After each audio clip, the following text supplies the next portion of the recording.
All right, folks, it's that time again. How are you guys doing?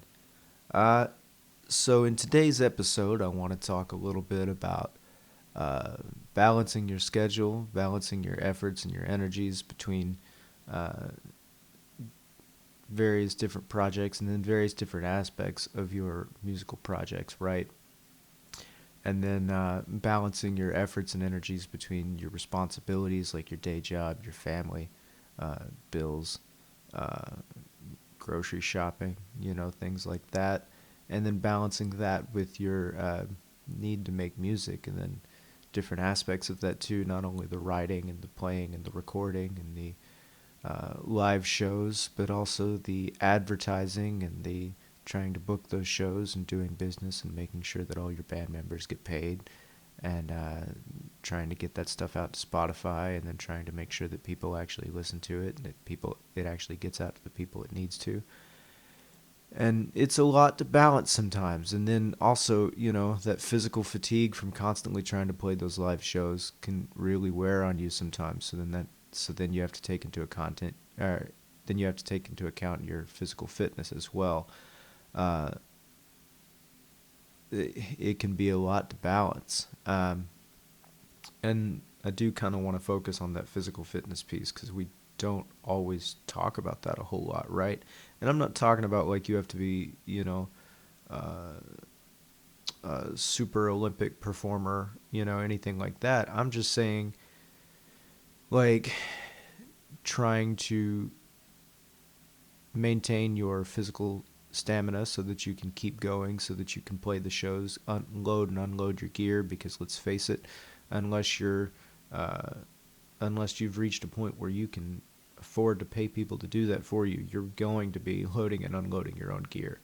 Um, and depending on what kind of gear you're packing, like that can get physically exhausting. Uh, so then making sure that you're physically strong enough to be able to carry it and be able to carry it with relative ease, and then be able to do that over and over and over again without getting exhausted to the point that you can't do the things that you need to do, whether that's playing shows or going to work or taking care of your family. Um, and sometimes those things can be good exercise in and of themselves, but like I say, how whatever physical fitness looks like to you, um, whatever your needs are as a musician, I would tailor your workouts to that. Now, me, I'm kind of vain, and my workouts here recently. So, full cards on the table. I didn't really start taking my fitness seriously till I turned 30. Uh, I hit that wall. That check engine light came on, and I had the realization that like I'm not gonna be able to keep doing the things that I've always done the same way I've always done them, and that I'm going to have to actually work to upkeep my fitness now. And so a lot of that, and in doing so, a lot of that entails a lot of cardio and some strength training, and then getting into that in my 30s, and then starting to like my results and getting vain about it started me actually doing a little bit of weight training and a lot of cardio to try and get lean and muscular and all this, that, and the third. Um, and a lot of that was my own vanity because I wanted to look a certain way, right? But and but that's me, right? Like I don't think I don't think that's going to be everybody's path, right? Maybe exercise for you is going to be like walking a mile every day, low effort, like shouldn't say low effort, but low impact, right? Because it's not going to impact your joints as much as running would, but you're still getting that physical stamina, that endurance, right? And that's really the piece you need in this industry is the physical endurance, because depending on what you're doing on stage, you may or may not be running around and doing all the things and the high intensive cardio on stage, I mean, some bands do, and it looks incredible. And for those bands, I would say if you're running around on stage and doing flips and running across the stage and doing like a power slide and all this, that, and the third, yeah, you should probably do some intensive cardio, whether that's running or dance aerobics, Zumba, that kind of thing. Uh, you know,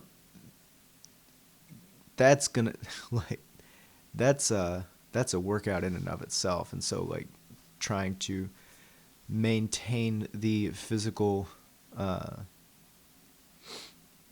demands that puts on one's body, you're definitely going to have to work out and do that kind of stuff.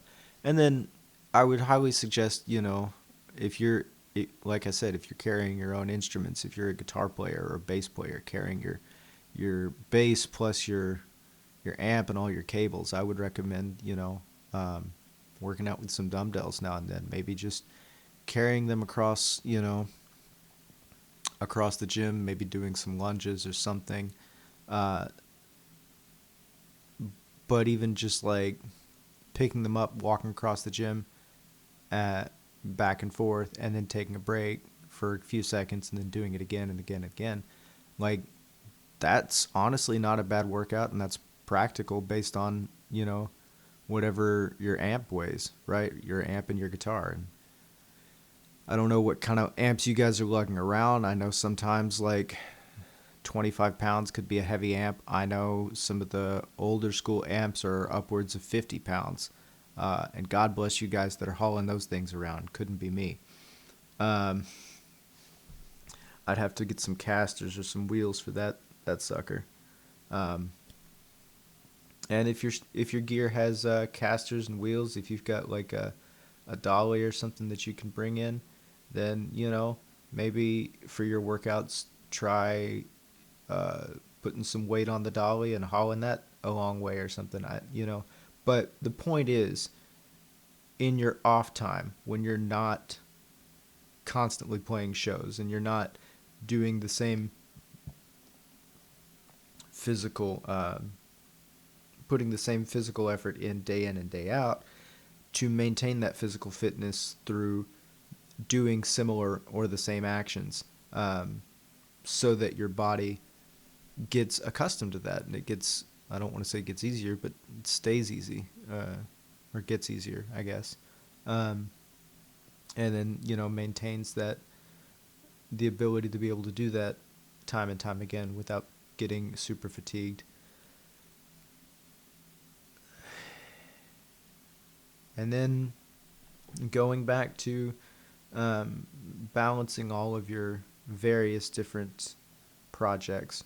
Sometimes you have to know when to take a knee, right? Like, I often say that it's important that you write something. If you're writing songs, it's important that you write something every day, right?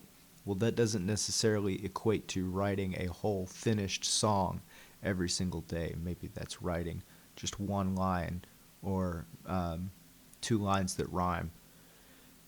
But, or writing just like a couple of words down that rhyme, doing little word association games.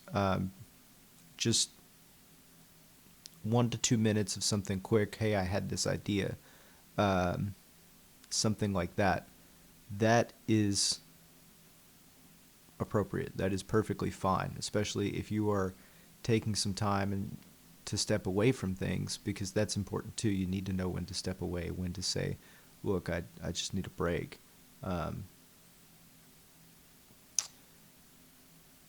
and then focus on your other responsibilities, focus on your family, focus on your, um, uh, getting that promotion at work, because that might be, getting that promotion at work might be the next step to paying for this next album or paying for this next tour, or, might be the step you need to pay for some extra advertising or pay for those session musicians that you didn't have on the last album.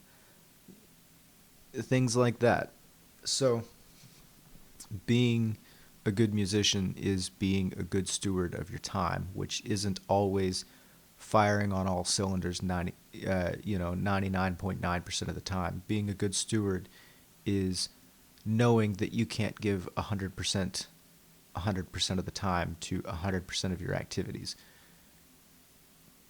You have to say, okay, well, I have, 5 different areas of my life which are high priority, and I have 100% of my efforts that I need to split between these 5 areas. Well, 500 divided by 5 is 20%, so you're giving 20% of your efforts, 20% of your time to each of these things. Oh yeah, and then don't forget all these other minor things that are less of a priority, but still need to be done.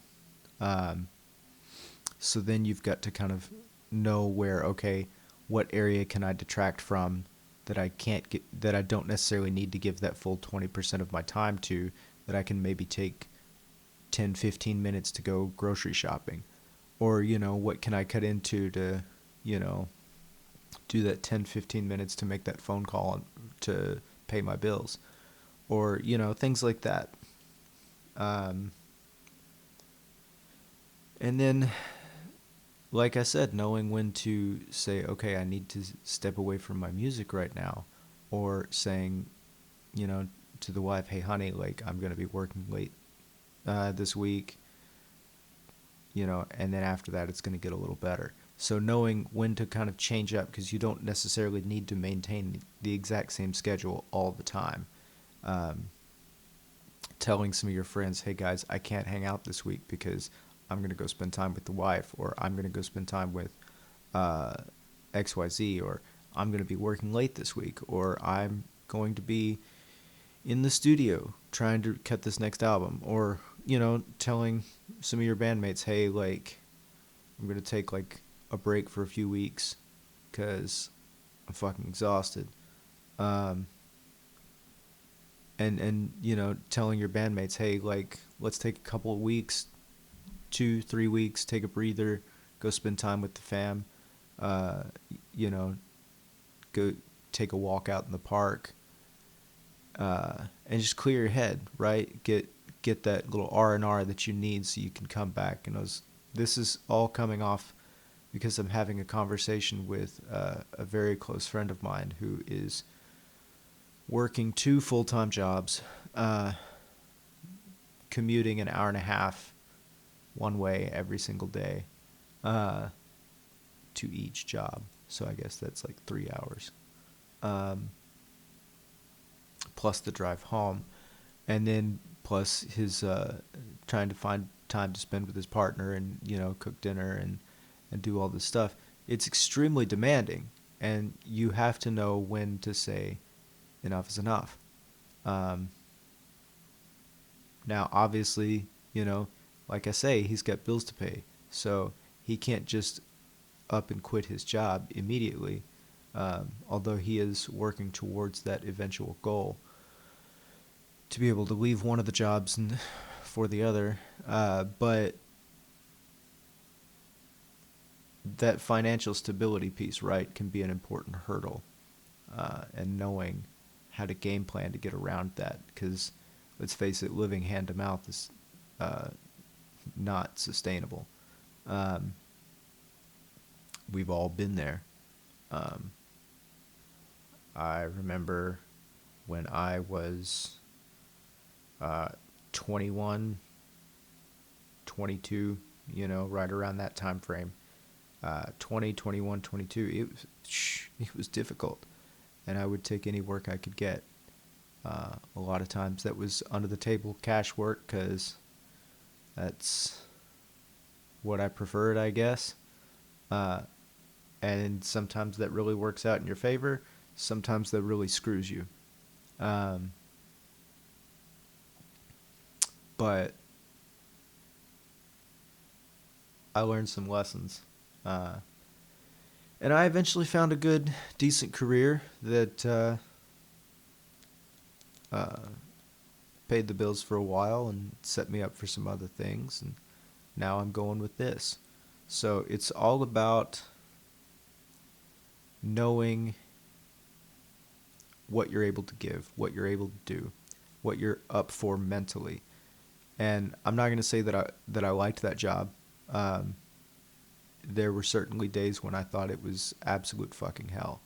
But like I say, it gave me that stepping stone to do the next thing. It gave me that financial stepping stone to do, whatever else. To do what I'm doing now, really. And so knowing that, being able to game plan and knowing that you can plan for the future and realizing like, okay, this job might suck, but I can play this, that, and the third to get financially here, and then use that as a jumping off point to go XYZ and all this other stuff. So, with all that being said, knowing how to balance and move forward isn't always straight and linear, right? It isn't always like giving the same amount of effort 100% of the time to everything that's in your life. Sometimes it's like giving 100% of this for a little bit and then giving 100% to this for a little bit. Or sometimes it's giving 20% to these 5 different things and then taking a step back and then giving more effort here and there. So it's up to you to prioritize what you're giving, how much effort you're giving where. But know that if you're doing too much, it will fatigue you, not just mentally, but physically. And that will have a very physical and tangible effect on your music. All right, so we're going to take a little break for a little bit, and I'm going to play for you a song that I wrote that my mother-in-law actually sang as part of a little project that my friends and I were doing called Dime Novel Heroes. Now, Dime Novel Heroes was a project that we started for fun. It was nothing that any of us were ever going to put out or try to make money from or try to tour as a band, but it was just these fun little cowboy songs that we wanted to play for our own enjoyment, right? And so here's this song called Outlaw. Hope you enjoy.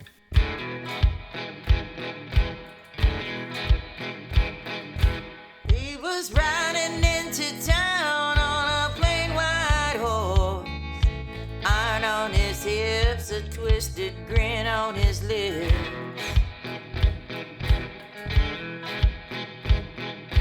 No one dared to make a sound, wouldn't meet his gaze, they just stared at the ground. Everyone knows that they seen his face, they don't dare say he's an outlaw.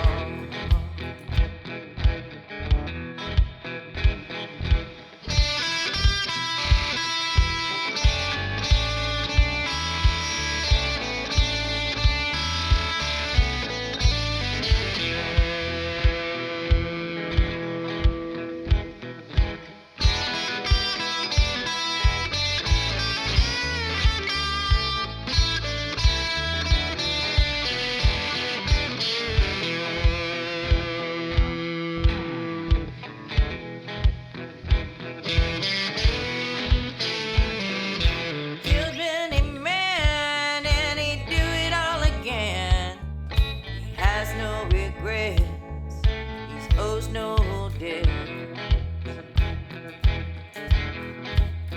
He's been right and wrong, he's a bit too headstrong, but he keeps on riding along on the both sides of the law.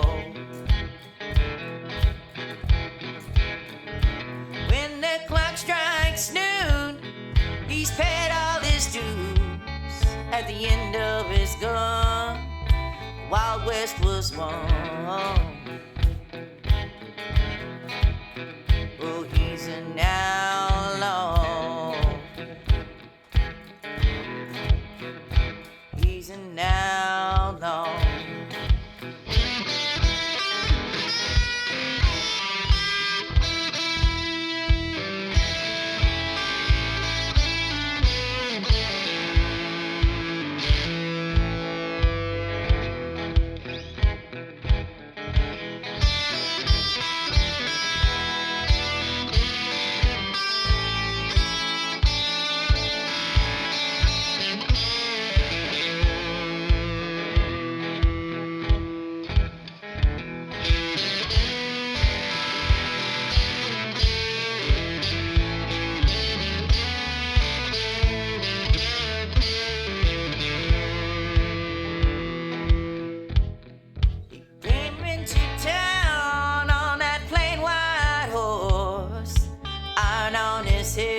a twisted grin on his lips.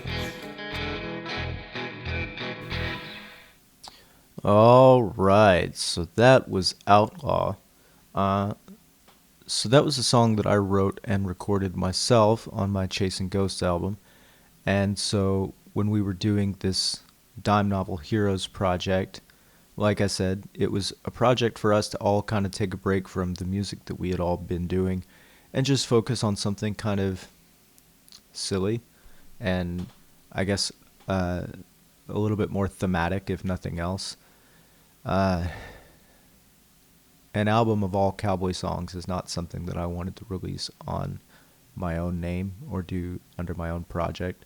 So creating this concept album of uh, uh, stories based on like old Penny Dreadful or dime novels, those kinds of stories, something super pulpy with lots of action and kind of like the spaghetti westerns, if you will, right? Um, where they just kind of romanticize and blow out of proportion this Old West mythos, this Old West mythos. And I kind of like that, right? This kind of rough and tumble heroes and outlaws and villains. And it's, it, they're fun stories, right? And we know that that's not realistic. We know that's not what happened. We know that a lot of what happened was either, the day-to-day life could be grueling in ways that were not as exciting, right? There's nothing exciting about dying of disease or or starvation, right? So, or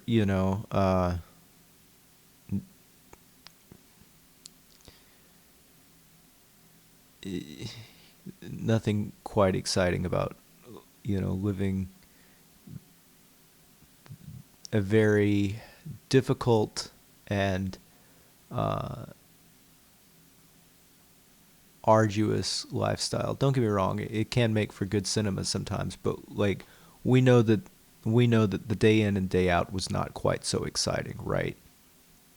Or when it was, a lot of times it was bloody and brutal, and there were really no good guys, and that everybody was pretty much in the wrong. So, but the mythos, going back to that, that's what I wanted to write these songs about, to play these songs about, and to do just kind of some lighthearted and fun little stuff, and do some songs where I wasn't going to be the one doing the majority of the singing, right? I didn't want to, I wanted to be like the background musician for once, and that was kind of fun. So that was sung by the wonderfully talented Mary Mallet, who is my mother-in-law. She has many, many, many years touring and playing bass with her father. They had a, I don't want to say Zydeco band, because they definitely did a lot more than that, but they did all different types of music, from hard rock to Zydeco, jazz, country, you name it. And they were playing and touring all around like the Mississippi and Louisiana, that area, the Mississippi Delta region. And so it was a lot of fun to be able to actually work with somebody that I feel close to, somebody that I really love, and that somebody who has that many years of experience. She doesn't really tour or play much anymore, but like I said, it was fun to kind of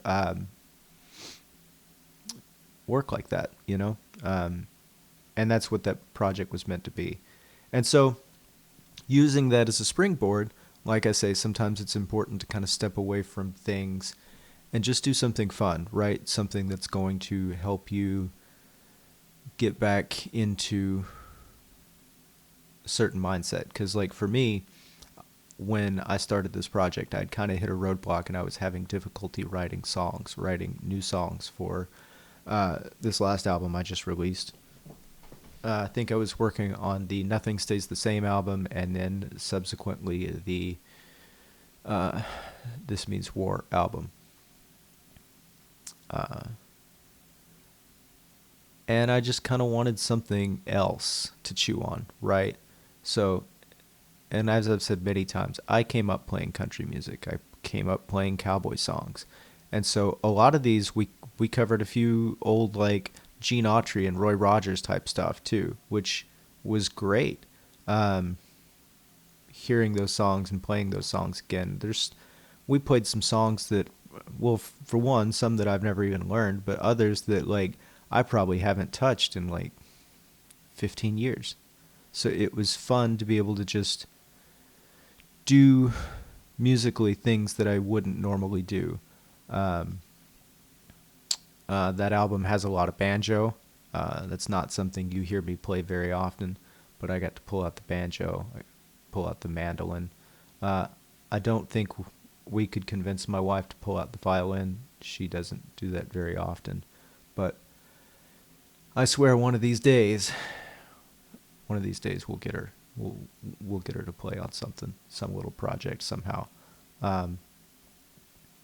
So with that, I am going to play one more song from the Dime Novel Heroes project, which was sung by my wife. Now, those of you who are out there are probably going to recognize that we did kind of use ChatGTP to bounce some lyrical ideas off of. And again, like I said, what we were doing was never meant to be anything super serious. It was just for fun. So we came up with these ideas. When we would hit roadblocks, we'd bounce ideas off of ChatGTP, have it generate, like, give me 1,000 ideas that rhyme with this, and then go through and be like, oh, that sounds cool. Then I'm going to change this, that, and the third, and I'm going to continue writing this. So things like that. Anyways, I hope you enjoy this song. Wagon trails and desert moons, lonely nights and whispered tunes, in the shadow of a canyon wall, I heard a voice give a longing call. He rode into town with a broken smile.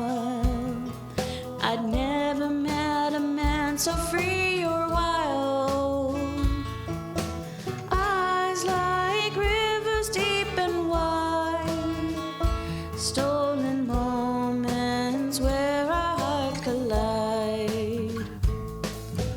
Oh my outlaw, where do you roam? Freer than the wind, nowhere to call home. My heart aches when you're gone, while you ride on, oh, you ride on. Wanted posters lined the silent door, but all I saw was the man I adored. A gentle touch beneath the stars, wild tales and stories stole my heart.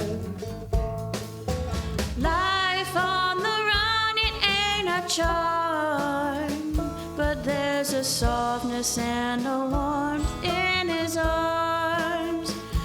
When the moonlight paints the plains, I pray our love it ain't in vain, while you ride on, while you ride on. Oh my outlaw, where do you roam? Freer than the wind, nowhere to call home. My heart aches while you're gone, but you ride on, oh, you ride on.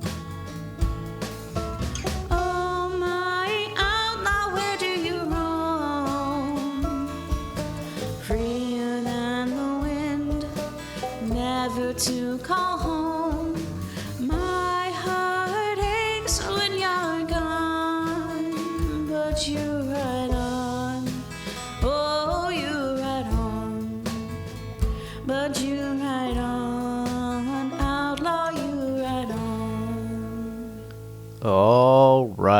Now that was Oh You Right On, sung by my lovely wife Tabitha Shelton.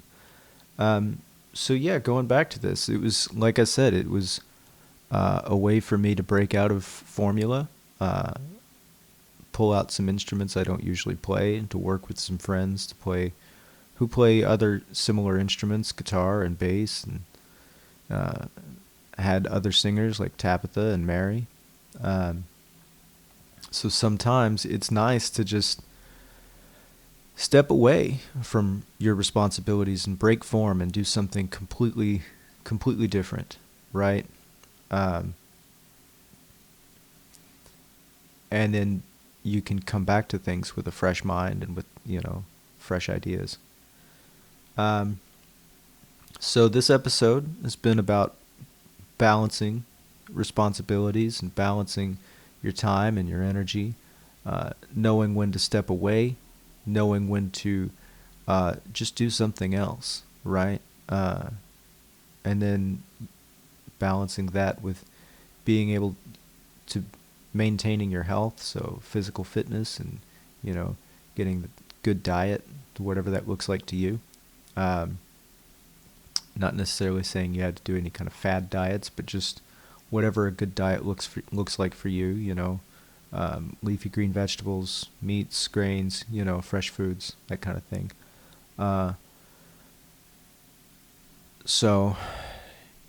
then doing projects and things that refill you, right? Because eventually things will get if you're doing the same thing over and over, things will get kind of stale, right? Sometimes you need to step away and do something different that's going to just be fun, not saying low effort, but just fun. Things that aren't going to be as demanding. So for me, that was the Non-Novel Heroes project. Some days that's video games.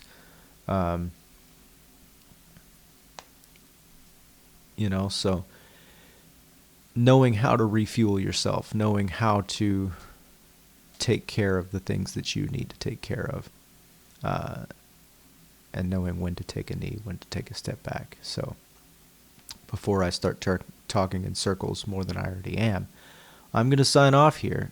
And I hope you guys enjoyed today's episode. I hope you guys take some of this and run with it. And I'd love to hear your feedback. All right? Thanks, and good night.